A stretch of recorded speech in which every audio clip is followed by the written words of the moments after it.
Turning our eyes to the world of business, and now joined again by Karis Garland. Karis, all the talk, of course, about that potential US government shutdown. We've heard everything politically, but of course, there's bound to be some form of economic fallout. What can you tell us? For sure, and this really depends on how long this shutdown lasts. We don't know. It's very difficult to predict that. And, a short one probably won't wreck the economy, but, millions of Americans' lives will be disrupted by this in some way. Firstly, those several million people on the federal payroll as they go without pay for the duration of the stoppage, while other citizens who depend on services, including benefits, could be affected. Oliver Farry takes a closer look.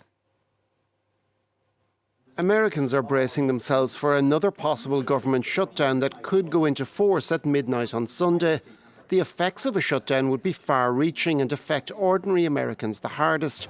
Millions of federal employees and military service members would stop receiving salary until funding resumes. That includes active duty military members who would still be required to work. And multiple federal services would be closed or suspended, such as certain food programs, immigration courts and civil courts, national parks and federal museums, small business loans and military recruitment. The US Travel Association estimates the domestic travel economy could lose as much as $140 million a day. The US will not shut down entirely. Other services will be kept running by alternative sources of funding. These include Social Security, postal services, food stamps, criminal prosecutions, and Congress and the White House. Shutdowns can be costly to the economy as they temporarily put a brake on consumption. According to the Congressional Budget Office, $3 billion in GDP was lost as a result of the 2019 shutdown. A budget suspension could rattle financial markets. Goldman Sachs estimates that a shutdown would reduce economic growth by 0.2% until the government reopens, while rating agency Moody's says a shutdown would also hurt the country's credit. Auto workers in the US have again expanded their strike against the Detroit 3 car makers, with 7,000 people to join the picket line this Friday. The United Auto Workers Union says walkouts will now affect an additional General Motors plant in Lansing, Michigan, plus a Ford factory in Chicago. Stellantis, on the other hand, is being spared from further industrial action, with the union citing significant progress in negotiations. Ford has hit back at the move, saying between 300,000 and 500,000 workers could be laid off due to the strikes. It's accused the union of holding a deal hostage to the fate of electric vehicle battery plants. The UAW is demanding a 40% pay rise and other improvements. Union President Shawn Fain said he still had faith in fulfilling those demands.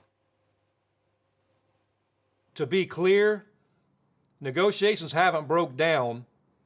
We're still talking with all three companies, and I'm still very hopeful that we can reach a deal that reflects the incredible sacrifices and contributions our members have made over the last decade.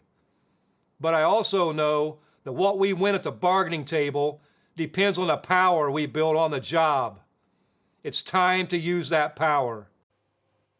Consumer price increases in the Eurozone slowed to their lowest rate in almost 2 years in September. After growing 5.2% annually in August, inflation came in at 4.3% year-on-year in September, even lower than analyst predictions. Meanwhile, the core inflation rate, which disregards volatile food and energy prices, also fell from 5.3% in August to 4.5% this month. The European Central Bank has been raising interest rates to get inflation down to 2%, with pain being felt across the Eurozone. Now for the final word on Wall Street for the week. Stocks wobbled on US shutdown fears, while investors also digested implications of a US inflation report for the Federal Reserve's interest rate policy. The Dow Jones losing almost 0.5%. The S&P 500 and NASDAQ wrapped up their worst months of the year. The S&P down 0.27% there, and the NASDAQ managing to climb up 0.14%. Paris prosecutors have confirmed they're investigating Europe's richest person, Bernard Arnault, over financial transactions involving a Russian oligarch. The prosecutor's office says a preliminary probe was opened last year, which doesn't necessarily imply wrongdoing for the LVMH CEO. French newspaper Le Monde reported that Russian businessman Nikolai Sarkisov acquired real estate at a luxury alpine resort with a loan from Arnault via one of his companies. The report quoted a financial intelligence employee who said the transaction could have been aimed at concealing the origins of the funds used.